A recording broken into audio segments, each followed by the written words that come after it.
Netherlands and Denmark have already started opening these bicycle highways, and now Germany has opened the first 5-kilometer stretch of a new bicycle highway that is set to span over 100 kilometers. It will connect 10 cities and 4 universities in the western part of Germany. It will run mostly along an unused rail corridor, railroad tracks. Now, let me interrupt just for 1 minute here. Yeah. For those watching. This picture is actually Netherlands.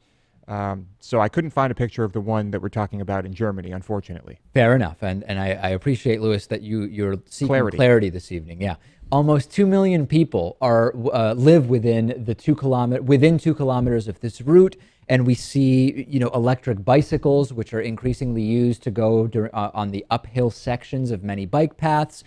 Berlin, the capital, is now looking into possibly connecting the city with suburbs with one of these bike highways. The first question I had is, how is a bicycle highway different than a bike path? And one of the main differences is how they're constructed. Bike paths, because of how they're built, tree roots, and I know you've experienced this, Lewis, tree roots start to come up and create these bumpy cracks that are really bad depending on what type of bike you have, etc.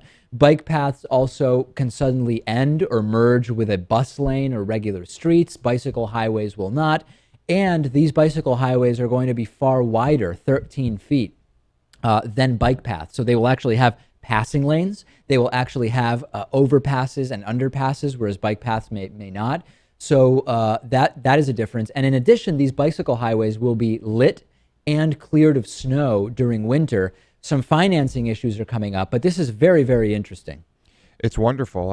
For if you're in the city, this is a great idea. Yeah. And not as practical when you are outside of the city, but we're behind in this department. Although we're starting to see more bike lanes and bike paths and things like that in this country. Overall, of course, this is great. What's not to like? In Western Massachusetts, there's actually a really good network of bike paths, although they do cross a lot of streets, and in some parts you're on the side of the road, and we do have the route issue where they're not really maintained that well. But the idea is fantastic, and in combination with the electric bikes, commuting by bike is going to become accessible to many more people over the next 5 years. It's something that I'm considering doing myself here in Boston. Yeah, when it gets warm, I think I would absolutely do it. Today, if you're in the Northeast, you may have noticed the weather is not exactly conducive to biking. I don't know that an inch of slush is the best weather for biking, but soon, Lewis.